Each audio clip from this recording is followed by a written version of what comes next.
विडावरी chicken सुपारी आधी नेमेला व्यापारी गणपती। खऱ्या अर्थी आपण या शुभ कार्याची खरेदी प्रत्यक्ष गणेशाकडूनच केलेली आहे।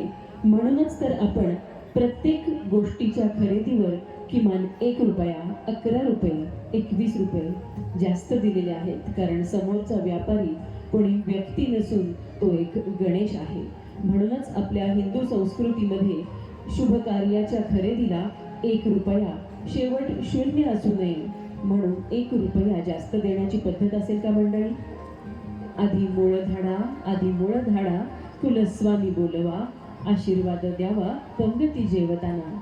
इथे शुभविवाहानंतर आपण जो स्नेह भोजनाचा आनंद घेणार आहात, यासाठी सुद्धा आपल्याला परमेश्वराचे आशीर्वाद असावे लागतात। म्हणूनच आपण या कार्यातल्या सगळ्या कामांसाठी प्रत्यक्ष परमेश्वर स्वरूप असणाऱ्या लोकांना आमंत्रित केलं आहे, आणि जे जणू काही ते एक देव स्वरूप म्हणूनच या कार्यक्रमात आपला सहभाग देत आहेत।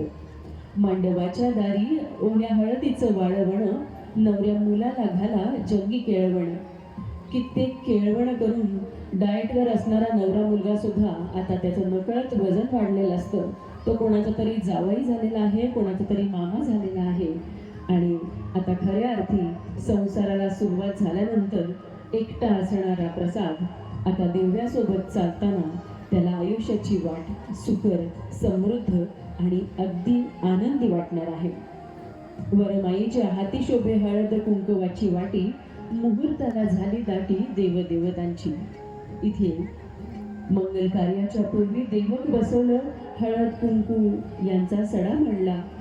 जात्यावर हळद दळली, मानाचे सांडगे, कुरड्या, पापड्या सगळ्या करून सवाष्ण जेवून घातल्या। त्यामुळेच तर इथे या मांडवाच्या दारी इथे शोभा आहे सगळ्या देवी देवतांची। आणि तुळजा आई जणू स्वतः मुख्य मानाची वऱ्हाडी म्हणून इथे कुठेतरी नकळत मिरवते आहे। लेकी झाल्या म्हणून तुम्हा घडे कन्यादान, देवकांसह सारे करीती सन्मान। आयुष्यात आपण कित्येक गोष्टी दान करतो, पण कन्यादान करणं हे नशिबातच असावं लागतं मंडळी। पण कन्यादान करत असतानाचा वडिलांच्या आणि आईच्या जीवाची जी आनंदी सुखद घालमेल असते, ती आपण प्रत्येकाने कधी ना कधी अनुभवलेली आहे।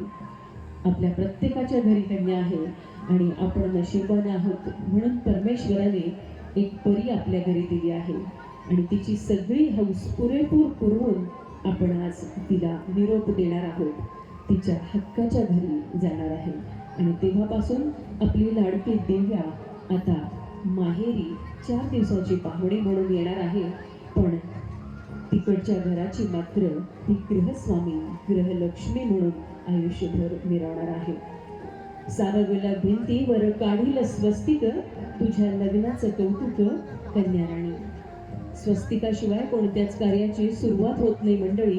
त्यामुळे आपण हळदी कुंकवाचं अक्षरांचं स्वस्तिक काढले, याबरोबरच स्वस्तिक स्वरूप असणारे आपले सगळे आप्तस्वकीय नातलग आपले बाहू पसरून प्रत्येक कार्यात हातभार लावण्यासाठी आलेले आहेत। आणि हेच शुभ शकुनाची सुपारी, आणि हेच खरं नात्यांचं स्वस्तिक आज आपण इथे गुंफलं आहे। म्हणूनच तुम्हा सगळ्यांच्या उपस्थितीचा शिंदे आणि भोसले परिवाराला मनस्वी आनंद होत आहे। कारण कितीही लाइटिंगचे दिवे, कितीही शोभा केली कार्याची, तरी तुम्हा सगळ्यांच्या उपस्थितीशिवाय या कार्याला काही शोभा नाही। म्हणून तुम्ही सगळे इथे आलात याचा मनोमन आनंद व्यक्त करताना या दोन्ही परिवारांना तितकाच आनंद होत आहे।